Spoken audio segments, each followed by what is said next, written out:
संवाद प्रतिष्ठानच्या वतीने हिरकणी सांस्कृतिक महोत्सवानिमित्त प्रियदर्शनी इंदिरा गांधी सांस्कृतिक सभागृहात आयोजित स्त्री शक्ती सन्मान पुरस्कार 2026 सोहळा मोठ्या उत्साहात पार पडला। या कार्यक्रमाचे उद्घाटन खासदार प्रतिभा धानोरकर यांच्या हस्ते करण्यात आले। या सोहळ्यात विविध क्षेत्रात आपल्या कार्यकर्तृत्वाचा ठसा उमटवणाऱ्या महिलांचा सन्मान करण्यात आला। घर आणि कुटुंबाची जबाबदारी सांभाळत समाजासाठी तसेच आपल्या क्षेत्रात उल्लेखनीय योगदान देणाऱ्या महिलांचा गौरव करताना उपस्थितांच्या चेहऱ्यावर समाधान व अभिमान दिसून येत होता।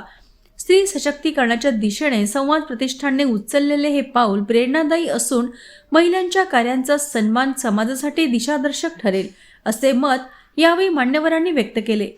महिलांचे योगदान केवळ कुटुंबापुरते मर्यादित नसून समाजाच्या प्रगतीत त्यांचा मोलाचा वाटा आहे, हे या सोहळ्यातून अधोरेखित झाले।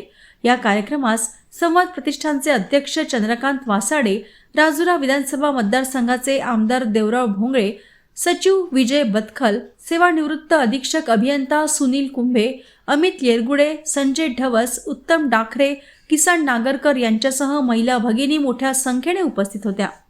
संवाद प्रतिष्ठान चंद्रपूरतर्फे 2017 पासून सांस्कृतिक महोत्सवाचं आम्ही आयोजन करतो आणि मागील 4 वर्षांपासून स्त्री शक्ती सन्मान पुरस्कारात ज्या विदर्भातून महाराष्ट्रातून ज्या 5 महिलांनी कर्तृत्ववान महिलांनी जे मोठं काम केलं आहे त्यांना बळ मिळावं याच्यासाठी म्हणून आम्ही हा स्त्री शक्ती सन्मान समारोह घेतो आहे।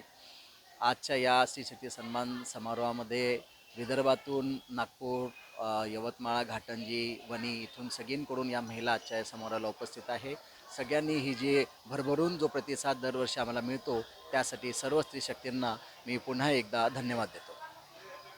संवाद प्रतिष्ठानच्या माध्यमातून या ठिकाणी हिरकणी महोत्सवाचं आयोजन करण्यात आलं आणि दरवर्षी साधारणतः 2017 मध्ये या संवाद प्रतिष्ठानची स्थापना झाली। 4 वर्षापासून हा सांस्कृतिक महोत्सव या ठिकाणी होतो आणि नक्कीच आमच्यासाठी देखील आनंदाची बाब आहे की या महोत्सवाच्या निमित्तानं ज्या काही समाजातल्या होतकरू आणि कर्तृत्ववान महिला आहे अशा 5 महिलांचा सन्मान नेहमी या ठिकाणी केला जातो आणि सावित्रीबाई फुले असतील, अहिल्याबाई होळकर असतील अशा कर्तृत्ववान महिलांच्या नावांनी हा पुरस्कार दिला जातो आणि पुरस्कार देत असताना समाजात जाऊन तळागाळात काम करणाऱ्या ज्या कर्तृत्ववान महिला आहे त्या निवडक महिलांचा 5 महिलांचा सत्कार या ठिकाणी केला जातो।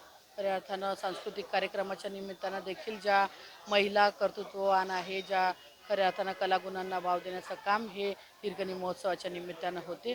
आज संवाद प्रतिष्ठानच्या माध्यमातून असे अनेक उपक्रम चालू आहे की जे समाजासाठी प्रेरणादायी आहे। खरं तर मी संवाद प्रतिष्ठानचे जे अध्यक्ष आमचे चंद्रभाऊ वासाडे असतील, विजयजी बतखल सर असतील यांना सगळ्यांना मनापासून शुभेच्छा देतो आणि असेच कार्यक्रम हे अविरत या संवाद प्रतिष्ठानच्या माध्यमातून चालत राहो अशा मनोमन शुभेच्छा देखील देतो। धन्यवाद।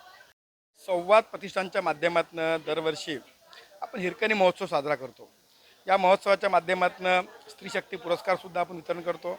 समाजामध्ये ज्या महिलांनी आपलं योगदान दिलं आहे आणि ज्या महिलांच्या माध्यमातून समाजामध्ये फार मोठा बदल होतो अशा सर्व कर्तृत्ववान गुणवान महिलांचा सन्मान करण्याचं काम संवाद प्रतिष्ठानच्या माध्यमातून होते। यासोबतच विविध सांस्कृतिक कार्यक्रमातसुद्धा आयोजन होते की ज्या कार्यक्रमामध्ये विदर्भाच्या कानाकोपऱ्यातून महिला आपापली कला कौशल्य घेऊन या ठिकाणी येतात व आपल्या कलेचं सादरीकरण करतात। खरं तर महिलांसाठी एक चांगली संधी असते, एक अमूल्य संधी असते आणि संवाद प्रतिष्ठान दरवर्षी अशा प्रकारचं मंच या सर्व कर्तृत्ववान महिलांसाठी या ठिकाणी आयोजित करत असतो।